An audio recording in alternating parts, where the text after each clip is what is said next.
Hello everyone, बहुत स्वागत है आप सभी का। उत्तराखंड पोस्ट आप देख रहे हैं, मैं हूं आपके साथ शालिनी कपूर तिवारी। मौसम के लिहाज से मई के महीने ने हम सबको चौंकाया है। वो वक्त जब हम भीषण लू की अपेक्षा कर रहे थे, हमें भीषण बारिश देखने को मिली है। खासकर हमारे उत्तराखंड के लिए ये और परेशानी वाला समय हो जाता है जब बारिश, मौसम ये सब अनएक्सपेक्टेड हो।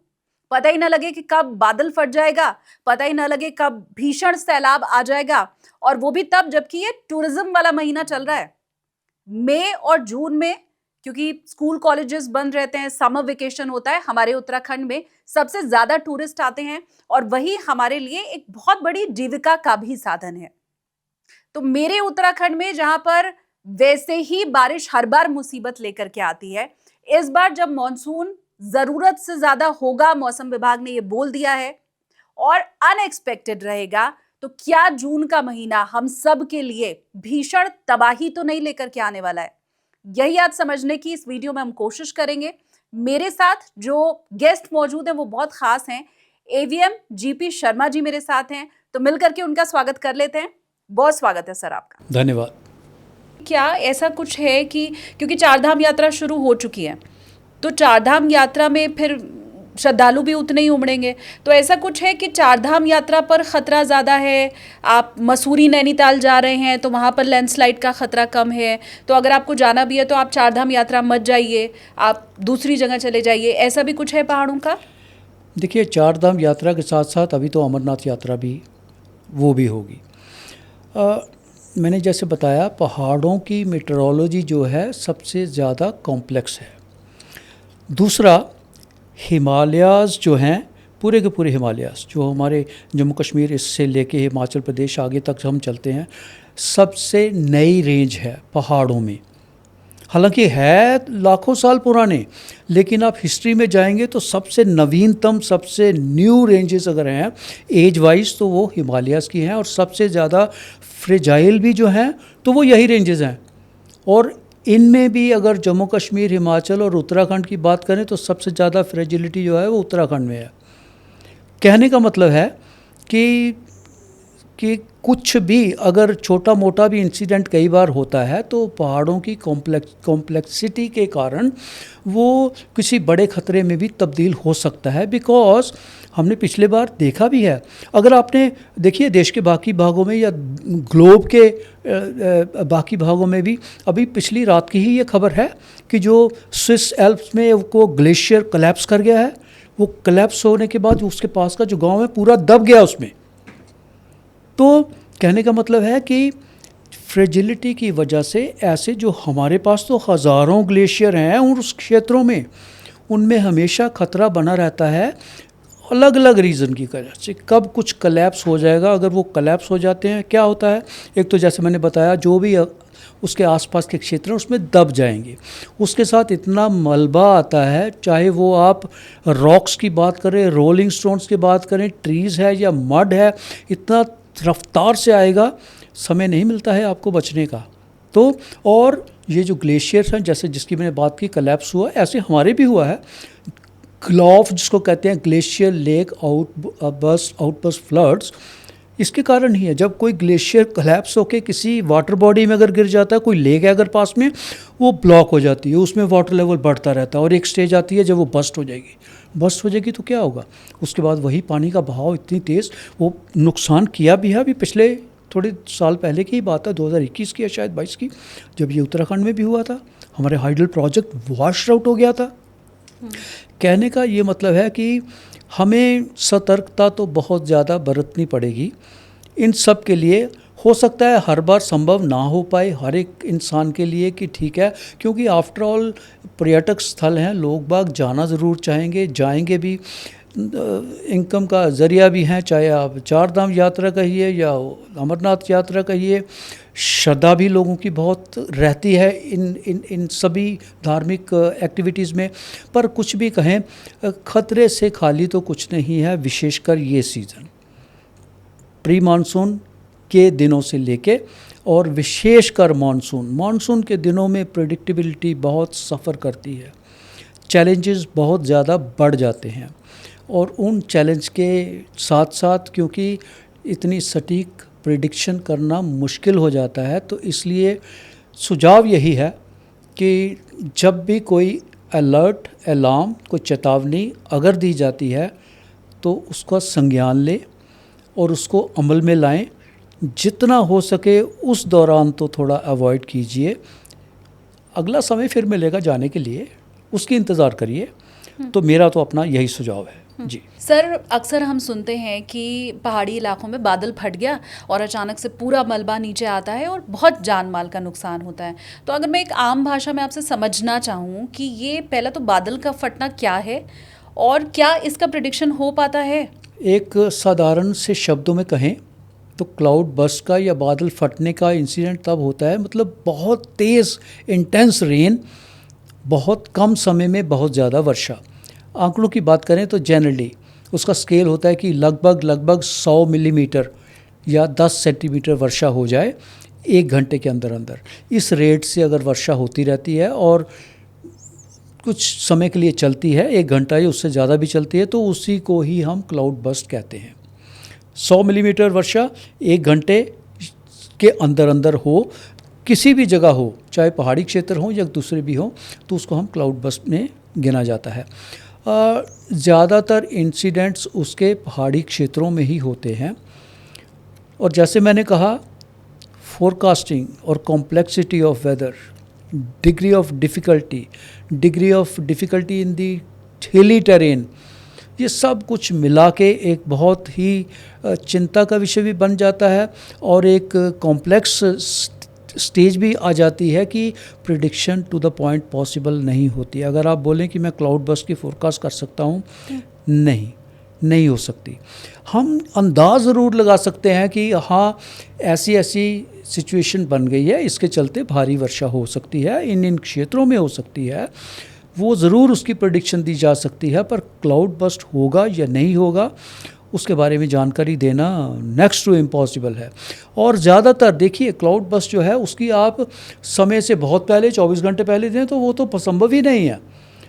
हाँ, कुछ समय पहले जो है, कुछ घंटे पहले जो है, वो भी अगर आपके पास ऐसे प्लेटफॉर्म अवेलेबल हैं, ऑब्जर्वेशन प्लेटफॉर्म, जिसमें कि मेनली जैसे आजकल तो वेदर रेडार हैं, तो वेदर रेडार आपको ज़रूर सूचित करेगा, उसमें इंडिकेशन आ जाएगी। अगर आपको पढ़ना आता है, डेटा एनालाइज करना आता है, उसमें ये संभव हो पाएगा कि कौन सा क्लाउड कितना सीवियरिटी है, कितना टॉल है, कितने किलोमीटर तक पहुंच गया है, तो उसके बेस पे अंदाज़ ज़रूर लग सकता है कि बहुत भारी वर्षा होने वाली है। पर वो केवल कुछ घंटे पहले ही पता चलेगा। आप अगर वीकेंड प्लान किया हुआ है 3 दिन पहले से, तो उस वक्त तो मैं नहीं बता पाऊँगा कि भाई इस बार क्लाउड बर्स्ट होने वाला है। नहीं, एक्चुअल तो उसकी जानकारी ऑन ग्राउंड अगर उसको अप्रिशिएट करना है तो वो केवल उसी प्लेटफॉर्म के माध्यम से, जो ऑब्जर्वेशन प्लेटफॉर्म है, आपको कुछ घंटे पहले ही उसकी सूचना मिल सकती है। वो भी हर बार वो शायद वो भी संभव ना हो पाए। उससे पहले केवल इतनी जानकारी कि भारी या बहुत भारी वर्षा कुछ क्षेत्रों में होने वाली है। क्लाउड बर्स्ट होगा या नहीं होगा, उसके बारे में बिल्कुल सटीक जानकारी देना संभव नहीं हो पाएगा। और पहाड़ों में तो खास कर, क्योंकि उस पे जो ऑब्जर्वेशन प्लेटफॉर्म है जिसकी मैं बात कर रहा हूँ, चाहे वो वेदर रेडार हो या कोई भी और प्लेटफॉर्म हो, उसकी अपनी ही लिमिटेशन है। वो ट्रैक नहीं कर सकता। लाइन ऑफ साइट है, हिली एरियाज़ हैं, वैलीज़ हैं, पीक्स हैं, उसकी पेनिट्रेशन इतनी नहीं होती है, उसको फॉलो करना बड़ा मुश्किल हो जाता है। इसलिए कॉम्प्लेक्सिटी जो है पहाड़ों में फोरकास्ट की, प्रेडिक्शन की सफ़र करती है, बहुत ज़्यादा होती है। इसलिए होगा ज़रूर, इस सीज़न में भी होंगे क्लाउड बर्स्ट ज़रूर होंगे, लेकिन अगर आप कहें कि उसके बहुत पहले से उसका पूर्वानुमान लगा के आपके साथ शेयर की जाए, लोगों के साथ शेयर कर दी जाए उसकी जानकारी, वो संभव नहीं हो पाएगा जी। और ऐसी स्थिति में जब आप कह रहे हैं कि 2 से 3 घंटे पहले भी शायद पता लगाया जा सके, उतना पहले भी अगर सर बताया जा भी सके, तब भी पहाड़ी इलाके ऐसे होते हैं, अब रात में अगर अनुमान है तो लोग सो रहे हैं, और पहाड़ी इलाके से तो बच के भी आदमी कहा जा सकता है। जब तक वो नीचे उतरेगा तब तक तो मेरे ख्याल से हादसा हो चुका होगा। एक चीज़ अगर आप शॉर्ट में हमें और समझाएं सर कि क्या वजह है कि पहाड़ी इलाकों में ही बादल फटने की घटना ज़्यादा हो रही है? जो टेरेन है दैट इज़ मोर कंड्यूसिव, क्योंकि पीक्स हैं, वैलीज़ हैं, the degree of difficulty increases, क्योंकि जो एयर फ्लो है वो थोड़ा कॉम्प्लिकेट हो जाता है उन क्षेत्रों में जाके। बाकी मैदानी क्षेत्रों में एक बार अगर वेदर एक्टिविटी होती है वो हो सकता है आधा घंटा पौना घंटा लगा के पास चली जाए, आगे चली जाए। पहाड़ों में वो it gets trapped also, weather activity जो है वो ट्रैप भी हो जाएगा। ट्रैप होने का मतलब है वो ज़्यादा देर तक, लंबे समय तक भी वो चल सकती है। तो इसलिए उन सब के चलते पहाड़ी क्षेत्रों में थोड़ा सा मुश्किलात बढ़ जाते हैं। दूसरा, चाहे कोई भी आपका ऑब्जर्वेशन प्लेटफॉर्म है पहाड़ी क्षेत्रों में, एक तो 24/7 मैनिंग जो है उसकी बहुत ज़रूरी है।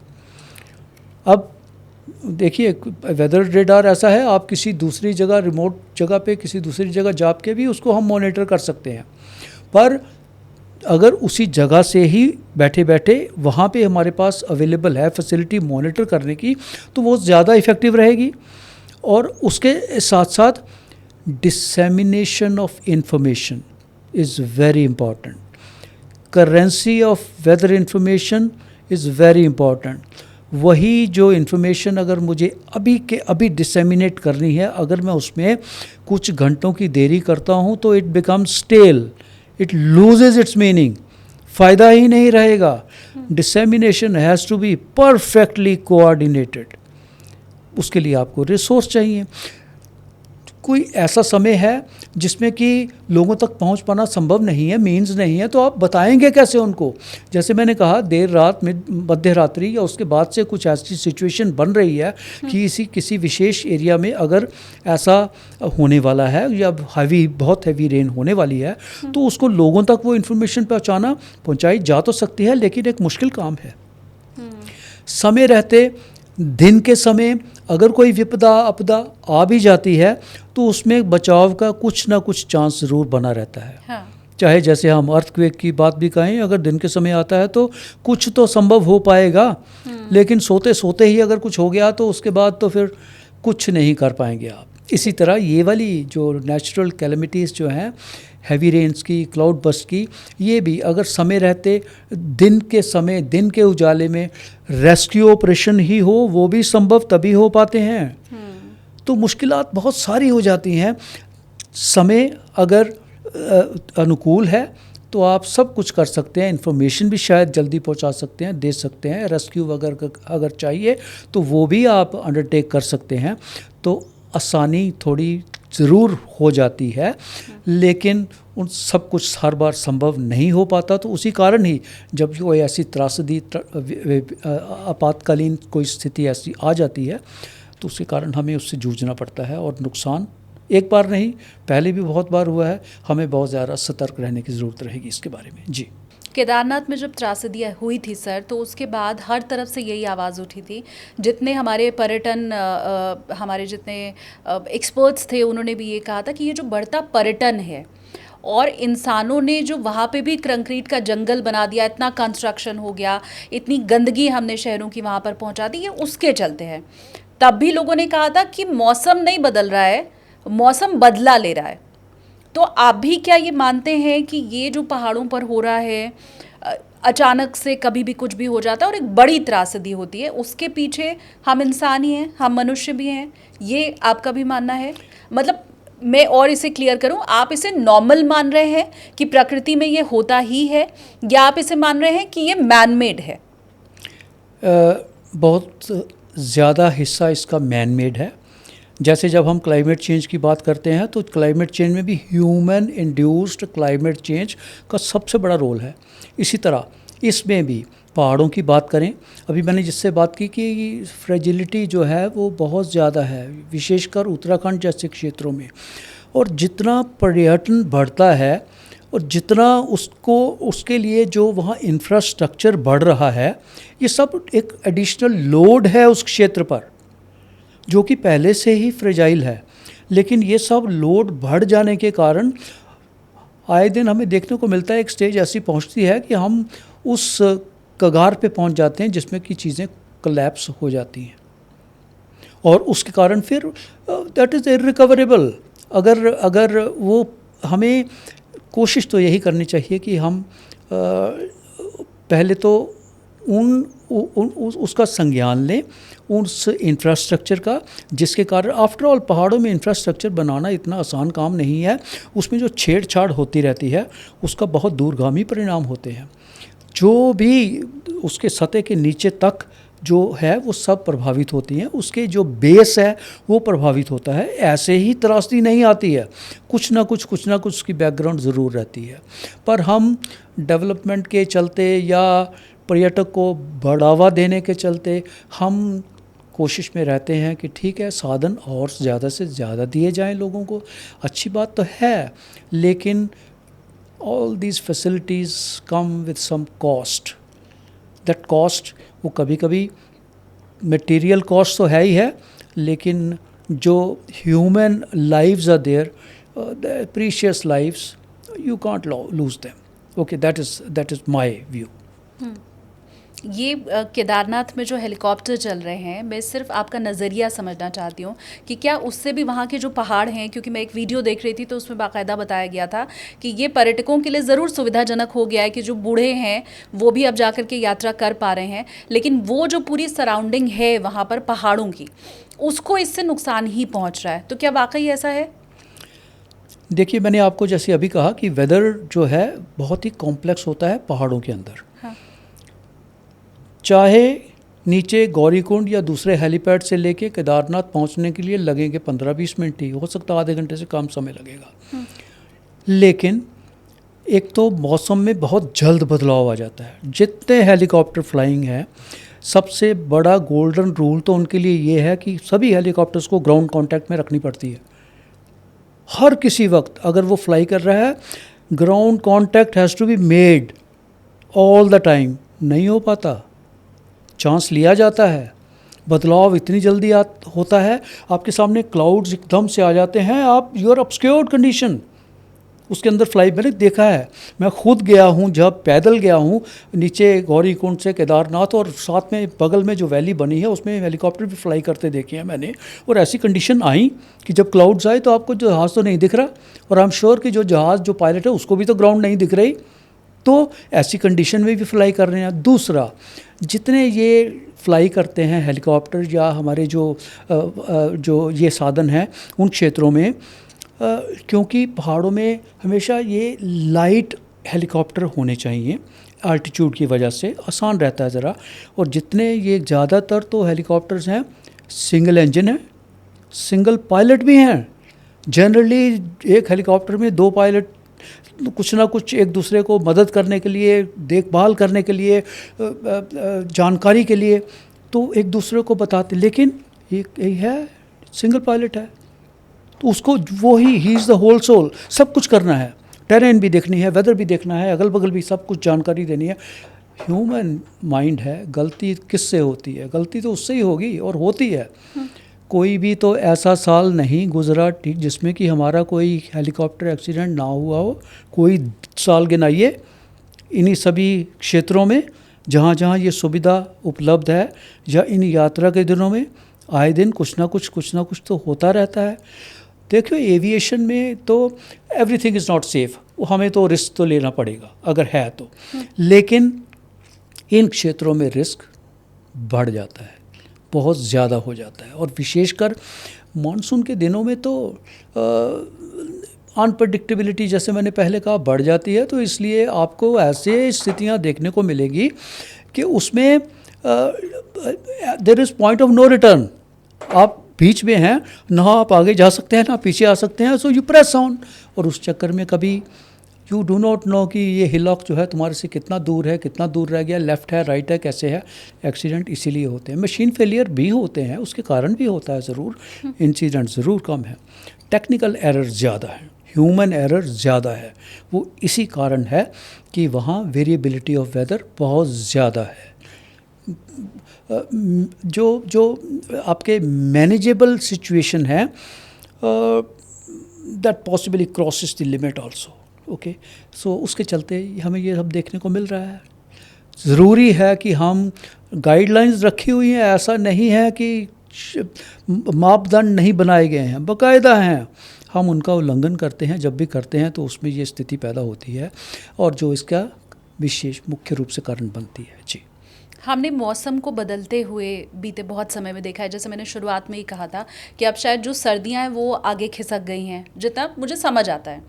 अब शायद जो गर्मियां हैं उनका समय बदल गया, और इस बार तो ये जो मॉनसून पहले आ गया है, तो क्या ये वाकई समझा जाए कि मई के महीने में जिस तरह से बारिश हो रही है तो अब मॉनसून थोड़ा पहले खिसक चुका है?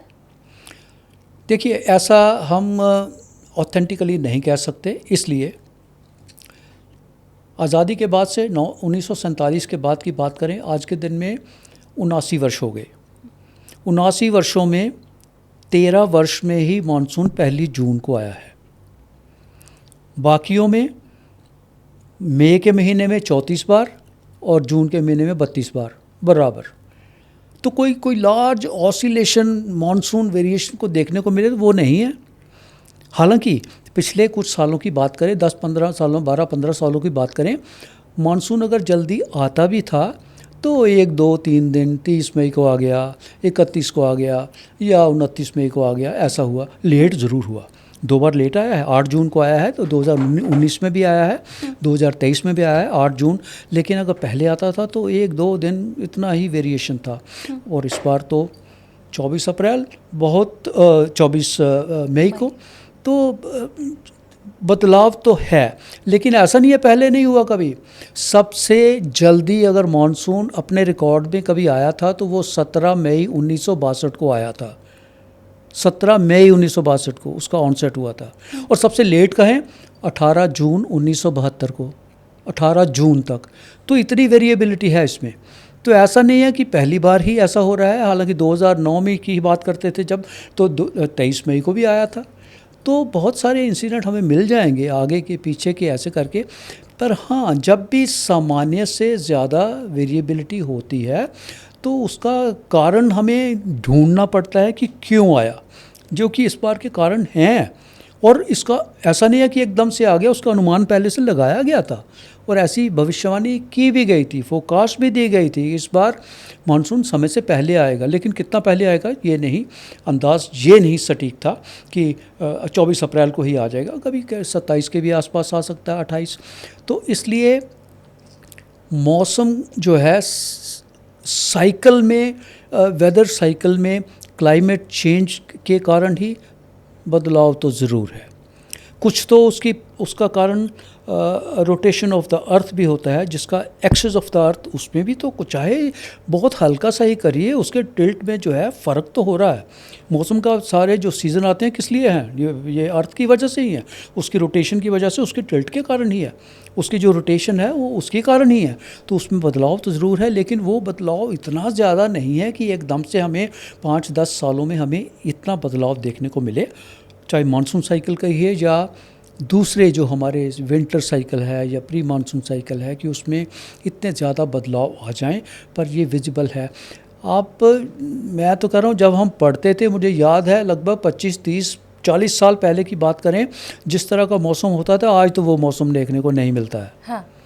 हम जब स्कूल में जाते थे तो उन दिनों में मेरा होम टाउन पठानकोट है, बहुत वर्षा होती है, तो हम पंजाबी में एक वर्ड कहते हैं चढ़ी। चढ़ी का मतलब है कि दिनों दिन बारिश लगी रहती थी, मौसम खुलता ही नहीं था। हाँ। 3 दिन 4 दिन जो है मौसम एक जैसे बंद हो गया, ढक्कन लग गया जिसको कहते हैं, वो उस तरह का था। अब कहाँ, मैंने तो नहीं देखा अभी भी मैं जाता हूँ उन जगहों पे, पर मुझे तो अभी नहीं मिला। तो ये बदलाव है। ये बदलाव क्यों है? वैसे तो हम सब लोग चर्चा करते हैं क्लाइमेट चेंज की, बदलाव उसी के कारण ही है।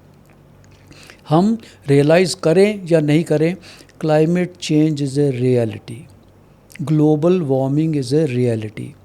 बहुत बार हम संतुष्ट हो जाते हैं ये सोच के 1 डिग्री का ही तो बढ़ाव है तापमान में, कोई बात नहीं, और 1 डिग्री हो जाएगा तो क्या हो जाएगा। हालांकि ठीक है, heaven is not going to fall, ऐसा भी कुछ नहीं होने वाला है, बट मुश्किलात तो आपकी बढ़ने वाली हैं।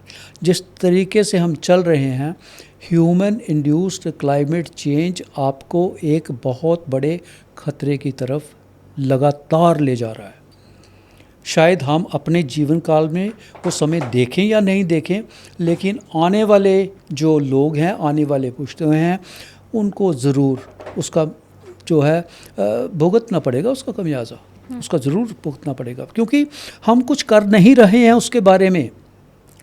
अगर आपको याद हो, COP29 हुआ, मतलब कॉन्फ्रेंस ऑफ पार्टीज, जिसको हम COP27, 28, 29, लास्ट 29 हुआ था, बाकू में हुआ था, अज़रबैजान में, नवंबर के महीने में, ठीक है। उसका फोकस अब शिफ्ट हो गया था, उसमें फाइनेंस ज़्यादा फोकस था रादर देन कि क्लाइमेट चेंज की तरफ भी कुछ कहा जाए। हालांकि फाइनेंस किसके लिए, जो डेवलपिंग कंट्रीज़ हैं उनको थोड़ा सपोर्ट करने के लिए, उनके फाइनेंस के लिए उनको मदद दी जाए। तो जो डेवलप्ड कंट्रीज़ हैं उनसे अपेक्षा की जा रही थी उनकी मदद करें। इस बार जो COP30 होगा, ब्राज़ील में होगा, नवंबर में ही होगा, उसका थीम या फोकस चेंज हो गया है, एडाप्टेशन।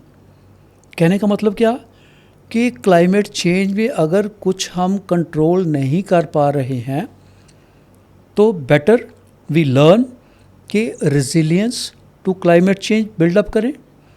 और एडाप्टेशन का मतलब है कि जिस तरह के हालात बन रहे हैं उसको एडॉप्ट करने की तरफ थोड़े कदम बढ़ाएं। मतलब जो हो रहा है ये पार्ट ऑफ दैट स्ट्रीम, उसके साथ चलें। तो जो कि कहने दूसरे शब्दों में कहें कि हमारे कंट्रोल में है नहीं, एक्टिविटीज़ वगैरह हमारे कंट्रोल में नहीं है, और ऐसा कुछ भी तो नहीं हो रहा है जिसके कारण चीज़ें बेहतर हो जाएं। आज शुरुआत अगर करेंगे भी दशकों लग जाएंगे उसका कुछ असर देखने में, तो ऐसा तो कुछ भी नहीं हो रहा है। प्रॉब्ली इसी के चलते मेरा तो अपनी सोच यही है कि अगर एडॉप्टेशन का मतलब है कि उसके साथ जीना सीखना चाहिए, कि अगर क्लाइमेट चेंज हो रहा है तो हम कैसे सर्वाइव करें बेस्ट पॉसिबल वे। लेकिन ये क्या कहने में जितना आसान है, होने में क्या उतना ही मुश्किल नहीं है। आपने कहा 1 डिग्री हर साल बढ़ता है, तो हमें लगता है ठीक है 1 डिग्री से हो ही क्या जाएगा। मैं उसको भी अगर कम करके बोलूँ कि आधा डिग्री हर साल बढ़ रहा है, तो भी तो आने वाले 20 साल में 10 डिग्री तापमान बढ़ जाएगा। मतलब अभी हम अगर 42-43 देखते हैं दिल्ली और ये पूरा नॉर्थ इंडिया का टेम्परेचर, तो वो क्या अगले 20 साल के बाद हमें 50-51 डिग्री तक दिखाई देने लगेगा। देखिए, हर साल तो 1 डिग्री अपेक्षा नहीं है। प्री इंडस्ट्रियल एरा से लेके अभी तक 1.5 डिग्री सेल्सियस की बढ़ोतरी हुई है इतने सालों में। और जैसा अनुमान लगाया जा रहा है कि हो सकता है उतना समय ना लगे, कम लगे, लेकिन कुछ ही दशक लगें जिसमें कि तापमान 1 डिग्री सेल्सियस और बढ़ जाएगा। कहने की बात है कि 1 डिग्री, लेकिन पहले मैंने जिक्र किया कि ग्लेशियर कोलैप्स हो रहे हैं, स्नो लाइन नीचे आ रही है, मौसम में बदलाव हमें देखने को मिल रहा है, ग्लोफ की इंसिडेंट्स बढ़ते जा रही हैं। वो क्यों हो रहा है? वो इसीलिए हो रहा है जो हमारी वाटर बॉडीज़ हैं धीरे धीरे करके वो डिप्लीट होती जा रही हैं। मैं सिर्फ भारतवर्ष की बात नहीं कर रहा, इंडिया की नहीं, it's world wide that the it's glaciers are collapsing, it is shrinking, so much of जितनी स्नो है वो हर साल पिघल के समुद्र का हिस्सा बन जाती है, जिसके कारण समुद्र का जो सतह है, जो मीन सी लेवल बोलते हैं उसको, वो बढ़ रहा है। उसके जो कोस्टल स्टेशंस हैं उन पे खतरा आ रहा है। एक समय आएगा जिसमें कि वो लेवल दिन ब दिन बढ़ता जाएगा। तो बढ़ने के कारण क्या होगा? वो पानी कहाँ जाएगा? वो पानी आपका शोर तोड़ के अंदर की तरफ आएगा, और अंदर की तरफ आएगा तो क्या होगा? सो हम we are inviting another problem very significant, बहुत जिस पे हमें जूझना पड़ेगा, चाहे आने वाले दिनों में ही हो, हमें सीरियसली सोचना पड़ेगा उसके बारे में। जी, आपने क्योंकि ये तटीय वाले जो हमारे शहर हैं उनकी बात की, मैं एक डेटा अगर व्यूवर्स को बताऊं सर, आईपीसीसी की तरफ से ये बताया गया, उनकी जो रिपोर्ट है वो ये कहती है कि कैसे हर साल जो वाटर लेवल है, सी वाटर लेवल है, वो बढ़ रहा है, जैसा आपने भी अभी बताया। और अगर इसी तरह तापमान और बढ़ा, 2 डिग्री जब और बढ़ेगा, तो हमारा मुंबई, कोलकाता, चेन्नई, विशाखापट्टनम, पुरी, ये जितने शहर भारत के हैं, इनमें बहुत से इलाके ऐसे होंगे जो 2035 तक, बहुत दूर भी जाने की ज़रूरत नहीं है, 2025 चल रहा है, 2035 तक ये हर साल बाढ़ की भी चपेट में आ सकते हैं, और 2050 तक इसके कुछ हिस्से स्थायी रूप से डूब सकते हैं, परमानेंटली। तो ये तो फिर हमारे लिए तो ये सारे शहर बहुत महत्वपूर्ण हैं। मैंने अभी जैसे जिक्र किया कि इस खतरे से तो हमें जूझना पड़ेगा। देखिए, कुछ कंट्रीज़ अभी भी हैं, जैसे नीदरलैंड है, यूरोप का कंट्री है, वो जो है मेन सी लेवल से नीचे है, उसकी तटवर्ती क्षेत्र है कि पूरा कंट्री, कोई भी कंट्री मीन सी लेवल से नीचे नहीं है, लेकिन जो कोस्टल स्टेशंस हैं वो मीन सी लेवल से नीचे हैं। नीदरलैंड एक उसका एग्जांपल है। प्लैनेट अर्थ पे सबसे लोएस्ट अगर पॉइंट है अर्थ पे, वो डेड सी पे है, जिसके इर्द गिर्द ये जो आपका इज़राइल, सीरिया, जॉर्डन, ये वाली जो मिडल ईस्ट की पॉकेट है, ये यही है डेड सी के आसपास।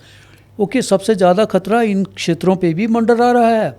इसके साथ साथ जो बाकी जो तटवर्ती क्षेत्र होंगे, जिसके कारण कि ज़्यादातर प्रोमिनेंटली इजिप्ट का क्षेत्र है, बांग्लादेश है, मालदीव है, ये सभी कंट्री उसी में है। इंडिया भी उसी में ही, उसी लिस्ट में आएगा। आपने जिन क्षेत्रों का जिक्र किया, ये तो मेन सिटीज़ हैं, क्योंकि मेट्रोज़ हैं, बड़ी सिटीज़ हैं, इसका हम जिक्र कर रहे हैं। हम उन क्षेत्रों को भूल रहे हैं जो हो सकता है छोटी छोटी जगह हों, लेकिन वहाँ भी ये तापमान बढ़ जाने के कारण वहाँ भी सी लेवल बढ़ेगा। It will eat up your space, जो ऑन शोर स्पेस है उसमें इंट्रूड करेगा, इंग्रेस करेगा, तो उसके कारण खतरा आए दिन बढ़ता रहता है। ठीक है, जैसे मैंने कहा, हो सकता है हमें साल, 2 साल, 4-5 साल में देखने को ना मिले, लेकिन दशकों के हिसाब से बात करें तो दशकों में तो मानसून में भी चेंज हुआ है, रेनफॉल में चेंज हुआ है, तापमान में चेंज हुआ है, क्लाइमेटोलॉजी चेंज हो गई है। अलग अलग ओशंस में अलग अलग तरह के चेंजेस देखने को मिल रहे हैं। ये एक समय है जब हम इसका संज्ञान लें और इसके बारे में सचेत हो जाएं, पर नहीं हो रहा। ये चीज़ें ऐसे ही चलती जा रही हैं। तो दिन तो बहुत दूर नहीं है, ठीक है, कुछ दशक की बात ही है, पर जिन भी सिटीज़ की आपने जिक्र किया है, उनका बाकायदा वो थोड़ा ख़तरा है उन पे।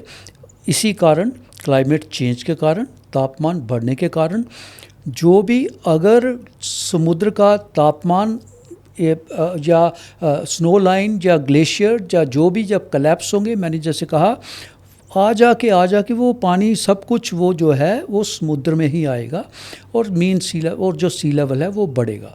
जब वो बढ़ेगा तो वही पानी जो है आपके क्षेत्रों में, कोस्ट लाइन में, इंडिया की कोस्ट लाइन 7,000 किलोमीटर है, 7,500 टू बी एग्जैक्ट।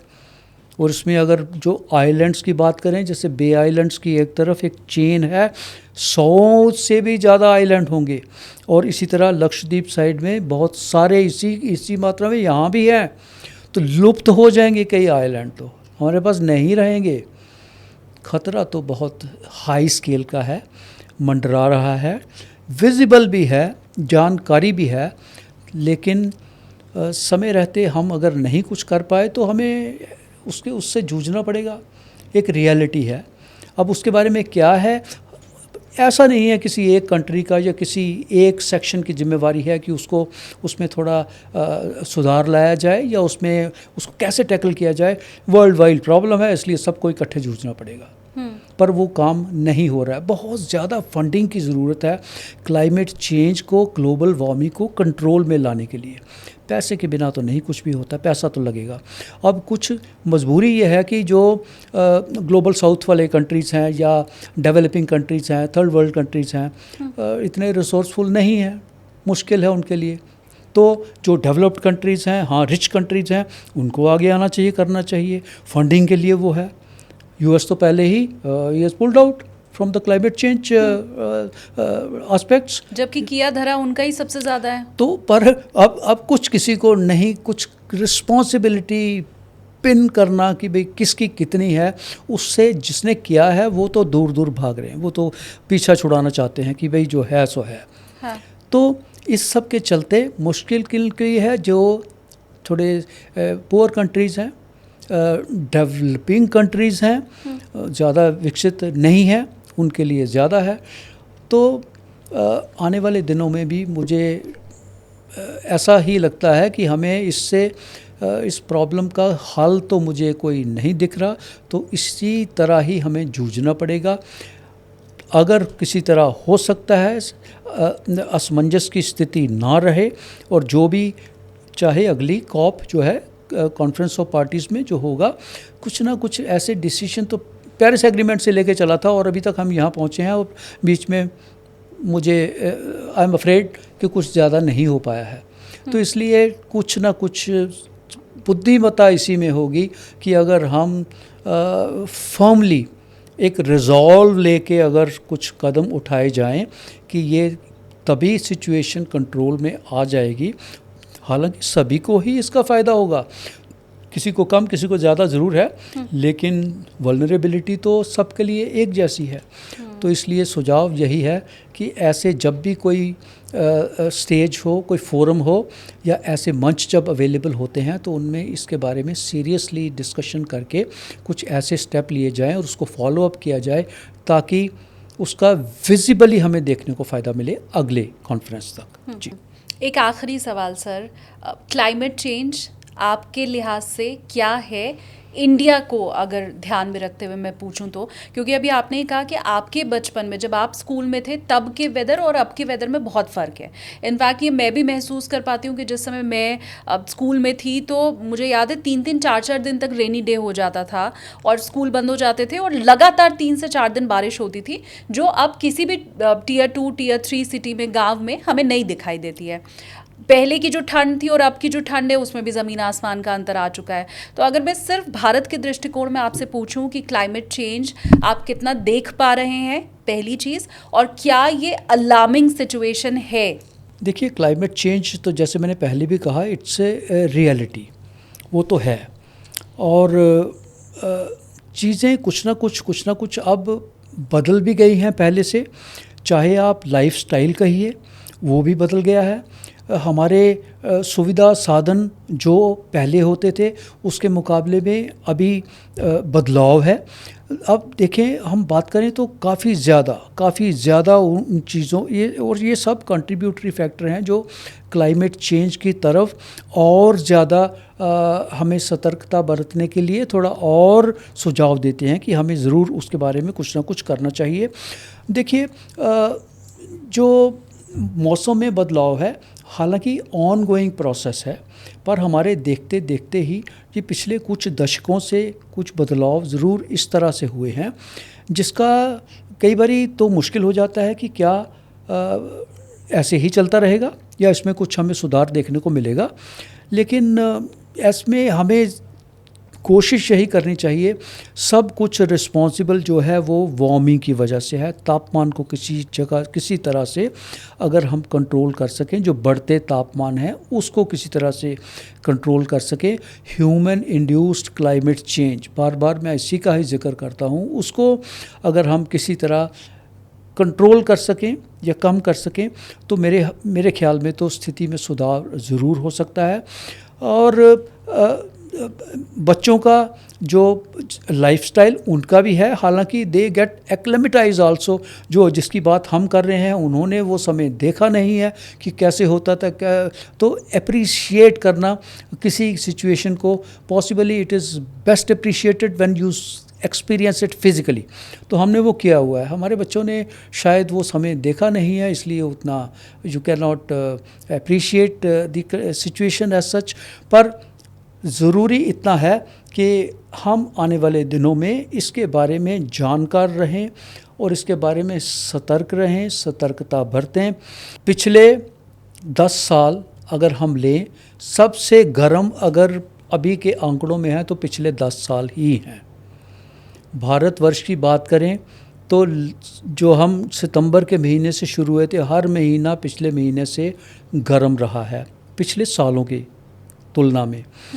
कहने का मतलब है कोई अंत नहीं है कि और कोई प्रमाण नहीं चाहिए ये दिखाने के लिए कि क्लाइमेट चेंज तो है, और उसके कारण जो गतिविधियां हैं या जो रिस्पॉन्सिबिलिटी क्या है, क्यों हो रहा है, उसकी जानकारी होते हुए भी हम शायद उसके बारे में कुछ नहीं कर पा रहे हैं। कंक्रीट जंगल है हमारे चारों तरफ, इंफ्रास्ट्रक्चर इतना है, अगर जितनी गर्मी ज़्यादा है, बाहर तापमान अगर जितना ज़्यादा है, उतना ही जो एयर कंडीशनर जब आप चलाएंगे उसमें जो गर्म हवा उसकी और ऐड होगी, जो हीट आइलैंड की बात करते हैं उसकी वजह से ही है। कुछ तो कंक्रीट होने की वजह से, कुछ ग्रीनरी कम होने की वजह से, कुछ वाटर बॉडीज डिप्लीट होने की वजह से, और कुछ उसके साथ साथ जो हम मेजर्स अपने लाइफस्टाइल में ऐड किए हैं जो सुविधा के लिए, अपने आराम के लिए, वो भी उसमें थोड़ा बढ़ोतरी ज़रूर कर रहे हैं। और इस सब के चलते हम सबको अगर एक प्रयास करें कि छोटी सी कंट्रीब्यूशन भी उसमें कुछ ना कुछ सुधार ज़रूर ला सकती है। ऐसा हो पाए, पता नहीं संभव होगा या नहीं होगा, हो पाए तो यही सबसे बेहतर है। उम्मीद मैं भी यही कर रही हूँ सर कि कम से कम आज के इस पॉडकास्ट के बाद एक छोटी सी भी तब्दीली अगर लोगों के अंदर आ जाए जो इसे देख रहे हैं, तो वो हमारे लिए शायद बहुत बड़ी उपलब्धि होगी। इस पॉडकास्ट से आपने अगर कुछ सीखा है, आप कुछ समझ पाए हैं, तो प्लीज़ वो कमेंट सेक्शन में ज़रूर लिखिए। और ये वो पॉडकास्ट है जो लोगों तक पहुँचना ज़रूरी है। आप ये जानते हैं मैं ये बातें अपने हर पॉडकास्ट में नहीं कहती हूँ, लेकिन एंटरटेनमेंट से हट के, बाकी जानकारी से हट के, ये वो विषय है जिसकी ज़रूरत बहुत ज़्यादा है समझने की लोगों को, और अब भी इस पे बहुत कम बात हो रही है। ज़रूरत के लिहाज से इस पर वीडियो भी बहुत कम बन रहे हैं, इस पर पॉडकास्ट भी बहुत कम हो रहे हैं, इसे लोग शेयर भी बहुत कम कर रहे हैं, और जानते हुए भी अमल बहुत कम कर रहे हैं। तो वो आगे ना हो सके, इसके लिए सचेत होने की ज़रूरत है।